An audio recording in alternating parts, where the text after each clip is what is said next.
So how is it we come to understand the fullness and wholeness of our humanity? When we affirm life, we learn something about what it means to be human. But it isn't until we affirm all of life, the pain and the sorrow, as well as the joy, that we begin to peer into the fullness and wholeness of what it means to be human. And whenever we find ways to circumvent human suffering, a bit of our humanity slips away. The 13th century poet and mystic, the Sufi poet and mystic Jalaluddin Rumi, says this: "This being human is a guest house. Every morning, a new arrival, a joy, a depression, a meanness. So momentary awareness comes as an unexpected visitor. Welcome and entertain them all." For the past 15 years, I have had the privilege of spending 4 hours a week answering calls on the National Suicide Prevention Lifeline. More than 3,500 hours trying to help callers understand and deal with the unexpected visitors in their life. One Christmas afternoon, I got a call from a young man in middle school who, through pain and tears, told me that he and his father argued almost constantly. The one thing he didn't know was whether his father loved him. It broke my heart. He and I talked for a long time that afternoon, and just before the call ended, that young man says to me, "I know I don't know you well, but I know that I love you." After more than 10,000 phone calls, I have so often been witness to the profound joy and wisdom that can emerge on the other side of suffering. Insights into what it means to be human only available to us after the journey into the depths. Rumi says, "Welcome and entertain them all." Do we? I fear that too often we do whatever we can to avoid being touched by the parts of our humanity that give us the deepest insights into what it means to be human. Our elders are sent to retirement and nursing communities. The infirmed and disabled are put in homes and institutions. Mental illness, depression, even suicide ideology remain behind the closed doors of professionals. And don't misunderstand, the professionals in all of those places are wonderful, caring human beings. But they're being overwhelmed by what we ask of them when we concentrate human suffering and put it into small pockets into our communities. And once those who suffer are there, the rest of us can turn around, look the other way, and pretend that it doesn't exist. A woman in a beautiful retirement community heard me speak, and when I was done, she looked at me sadly. And she says, "Don't get me wrong, I love it here, and I'm well cared for, and I have friends. But now that my family knows that, they don't come and see me anymore." When human suffering is hidden, we make it seem as if it's not normal for humans to suffer. And those who suffer cry in silence, believing it is their unique weakness and frailty that leaves them in so much pain. Many of the rest of us look around and say, maybe it's just me that can't cope with life. And yet, when we give ourselves permission to share our vulnerabilities and our difficulties with others, we open the door and allow them to do the same. I got a call from a young man who started a conversation by saying, "You need to know I have a gun in my lap, and when we're done talking, I intend to use it." This young man could remember nothing of his life but abuse of every kind and from every direction. And now he's on the phone with me feeling used and useless and hopeless with no reason to go on. I asked him if I could share with him a very short story that actually comes from the Hasidic tradition. Disciple asked his Rebbe, says, "Rebbe, why does the Torah tell us to write the holy words on our heart? Why doesn't it tell us to write the holy words in our heart?" And the Rebbe says, "That's because, as we are, our hearts are closed. So we write the holy words on our heart, and there they stay, until one day our hearts break, and the holy words fall in." It is such a marvelous story of the wisdom only available to us when our hearts are broken. I asked that young man how many times his heart had been broken, and he said, I couldn't count. I said, that should never happen to a child. I would take that away from you in an instant if I could, but I can't. But in your heartbreak, have there been holy words that have fallen in? Have you learned something about what it means to be human that you can use to help others? And in that moment, that young man began to tell me story after story of how he had already been in the community, saving the lives of other young boys who suffered the same kind of abuse that he suffered. Only he understood the depth of the pain and their sorrow. In that moment, I think he began to see a little bit of what life had given him in addition to what it had stolen from him. And he told me he put the gun away. After a long conversation with another caller, he left me with the following question. He said, do you think the pain I'm feeling is my heart trying to find its way back into the world? I was stunned by the profundity of that question. If we're going to affirm life, we need to affirm all of life. A number of years ago, I sponsored a series of conversations in downtown Chicago that I called Death as a Spiritual Teacher.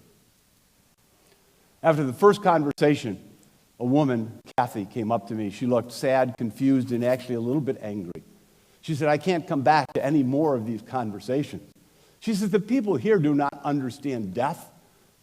She says, my firstborn child, Jason, was killed in an automobile accident a year ago. I can tell you what death feels like.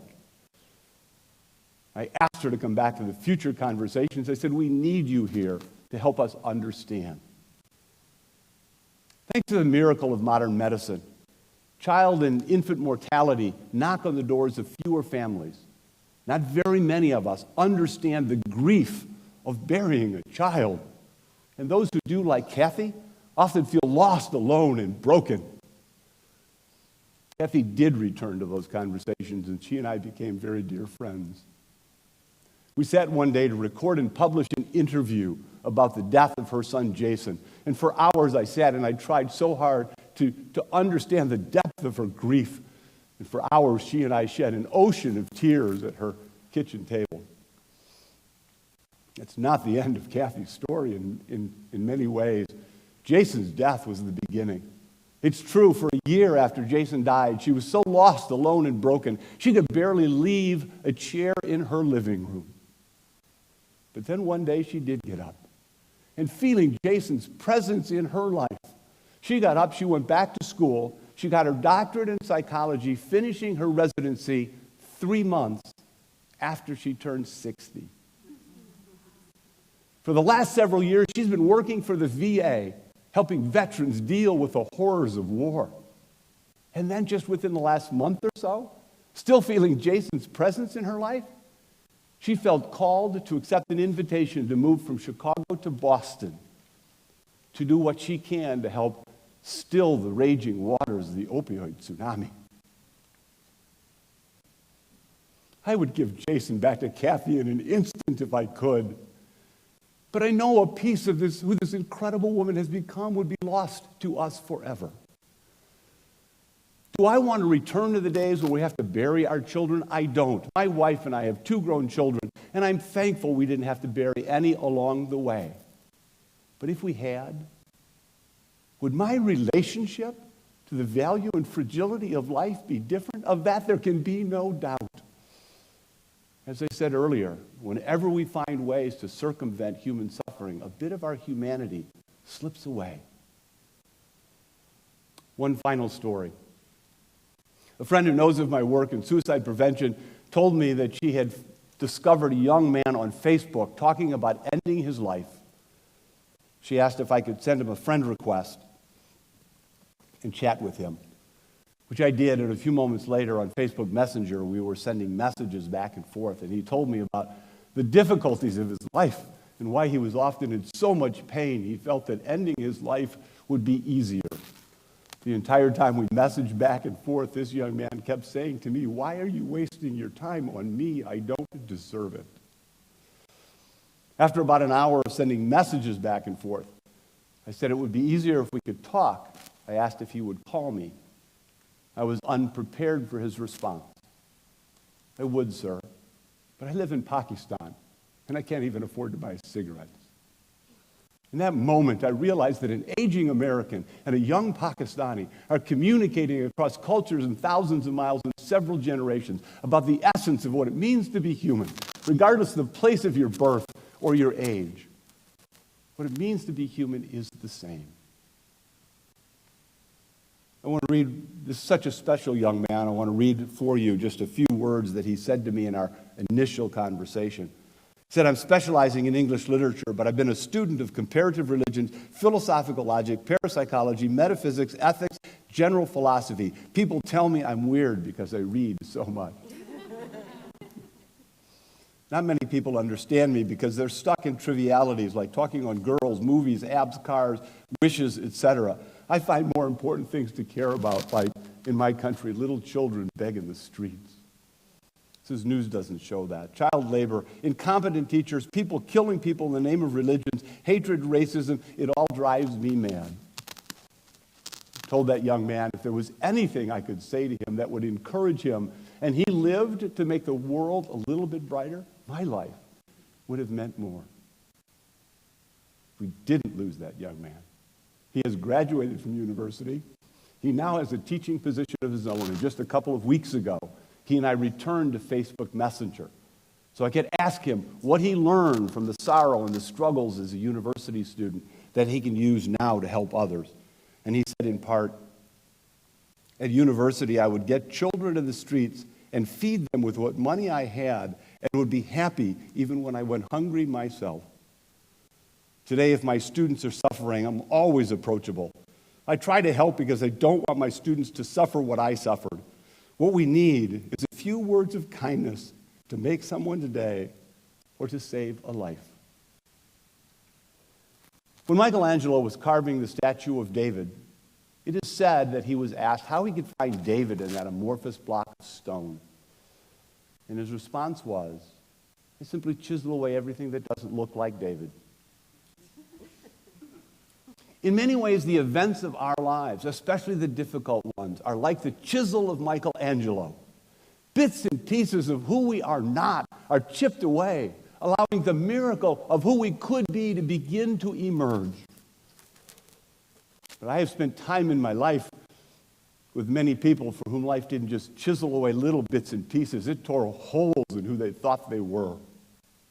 And for a while they felt lost, alone, and broken. But what emerged from their suffering was power, beauty, and wholeness, even holiness. The young man whose life of abuse gave him the power to save other young men. Kathy, for whom the death of her son Jason gave her so many new reasons to live. And the young man in Pakistan who would feed children even when it left him with nothing to eat. So I return to my original question, how do we discover the fullness and wholeness of our humanity? We begin, as Rumi said, by welcoming and entertaining every unexpected visitor. There are times on this journey we must plumb the depths of our emotions. But do we have the courage? Do we have the courage to truly welcome and entertain pain and suffering and grief when it comes to call? Because if not, if we insist on closeting away the suffering of others and refusing to live into our own with authenticity and vulnerability, then I sense that each of us will live a life some distance from the miracle that we were sent here to become. So go boldly and bravely into the wholeness of the world. Let it rough you up. Let it break your heart. It will make you cry. But remember this. When your heart breaks, you are not broken. You are broken open to deeper understanding of kindness and generosity and care and empathy and love.